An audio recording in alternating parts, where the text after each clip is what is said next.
This is MoMakki. You are in tune for another episode of Studio Time. Today we'll talk about compressors. Let's get into it.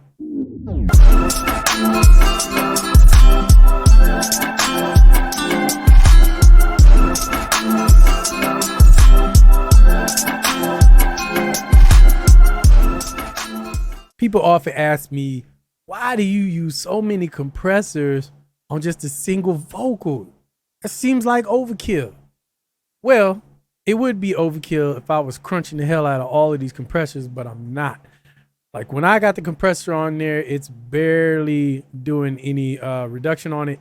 And I will show you exactly what I'm talking about. All right, so as you can see here, I am using Universal Audio 1176 AE limited amplifier. I'm also using their LA2A. And I am also using this good old Avalon.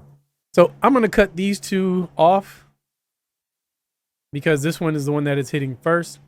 And I am going to go to gain reduction so you can see exactly how much gain reduction this particular LA2A is giving the vocal. And this is on the lead vocal of this particular track. Here we go.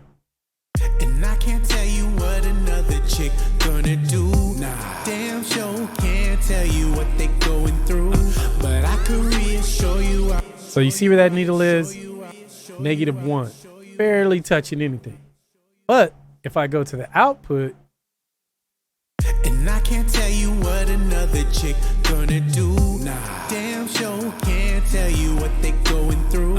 But I could reassure you it's right there at -7 and 6. 6 is where I want it to hit. And we want to keep it at around -6 because that's the sweet spot for, the analog circuitry to do its magic.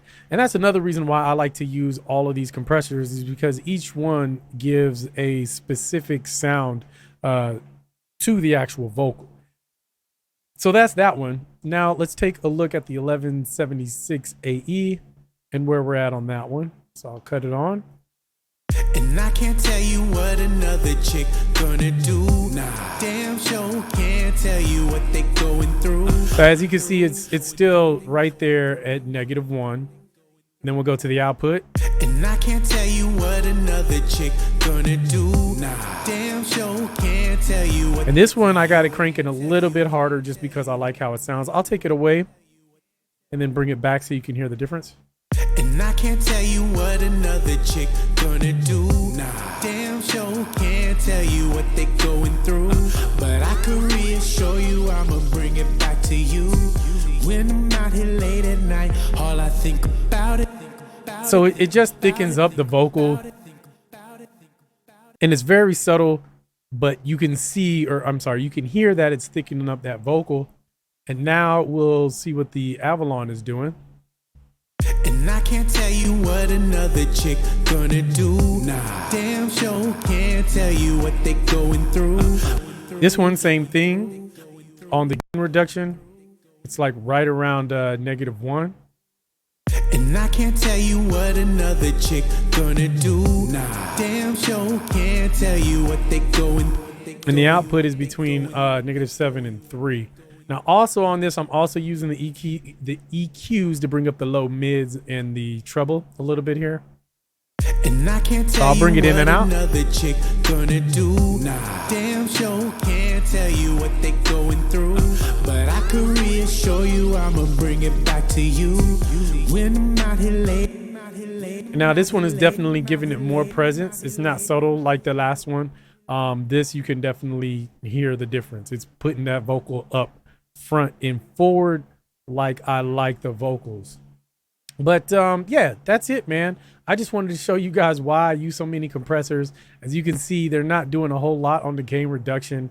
I got them coming in just right at the sweet spot for all three of these, to where you hear that analog sound that UA was able to mimic with these plugins based off of the hardware emulations. One's bringing the presence, one's just a little subtle as far as a little more thickness in it, and then the Avalon is bringing it home by putting the vocals like in your face. So as you can see, a little bit goes a long way with these plugins that are based off of analog gear.